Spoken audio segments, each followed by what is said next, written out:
Good afternoon, everybody on YouTube. This is Rick Thomas from Obsolete Video Services. Hey guys, we're working on these Sony Cv-2200s, which is a skip-field half-inch machine from 1967. Very poor quality machine at best, but anyways, we're getting it restored, trying to get it. These two units I have here, got one over there, were purchased off eBay from a customer, and he wanted me to combine the two to make them one working unit.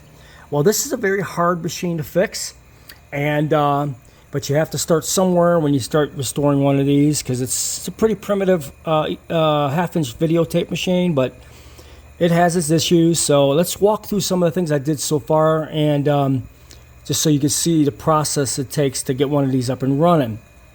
Okay, as you can see, we got the motor power back up, and looks like we got the correct speed now. Everything is moving. There's no fire, which you have almost every time you turn one of these suckers on. That damn capacitors blow out. But as you can see, we got the speed back up, and it's spinning quite well, actually.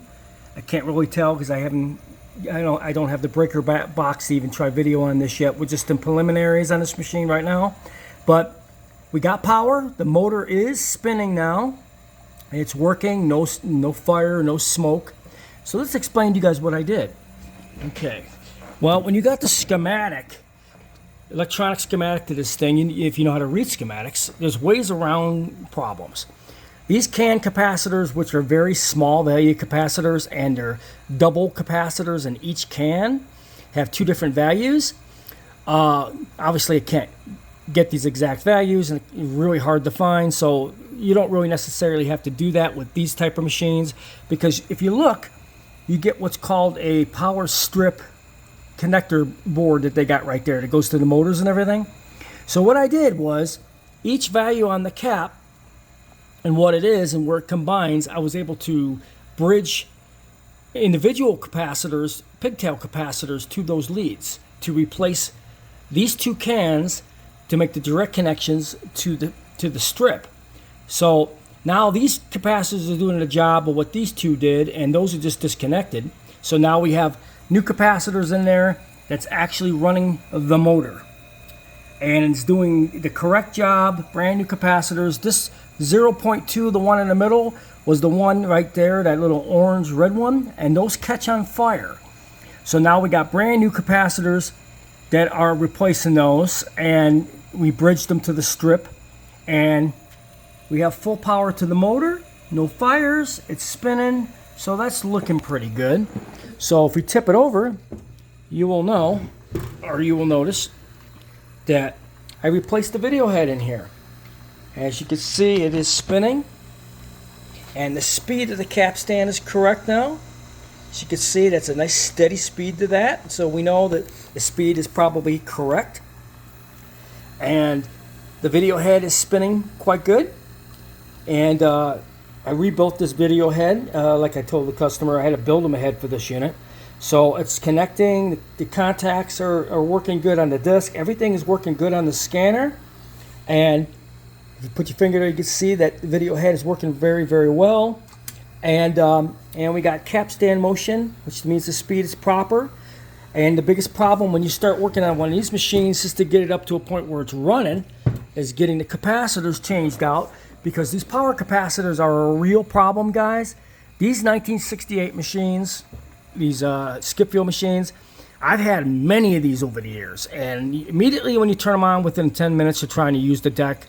If the deck hasn't been used in decades, those caps burn up, and then it actually will ignite these two caps at a certain point, depending how bad they are. But I've seen these catch on major fire, so it's good idea when you get a skip field machine that's this old, from 67. Like I said, I've been down the road with these guys. I know what I'm talking about. These machines are very poor. You need to recap them with brand new capacitors. Here, all I did was take the original connection strip from the capacitors and run the individual caps where they belong to replace these three caps. And voila, it did the job.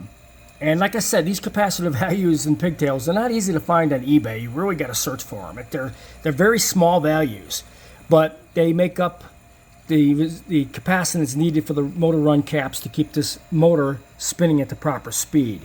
So you definitely do need to look for those little capacitors. They're pigtail capacitors. You have to have the certain values, and you need to know how to read a schematic, especially when you get a schematic for a machine that's old. You need to know how to read a schematic and what's bad, what's not bad, how to fix things, and all that kind of stuff.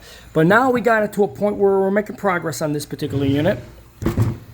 We've got the capstan motor moving, which is good news. We've got the video head now moving, which is very good news. And of course the spindle. So when I take this apart and re-grease it and do all the innards of this thing, which will probably be the next step I do, this machine just takes a lot of repair. The CV units, these are CV skip field machines. They are very primitive and they do take a lot of work to actually fix. But I hope you guys enjoyed this video.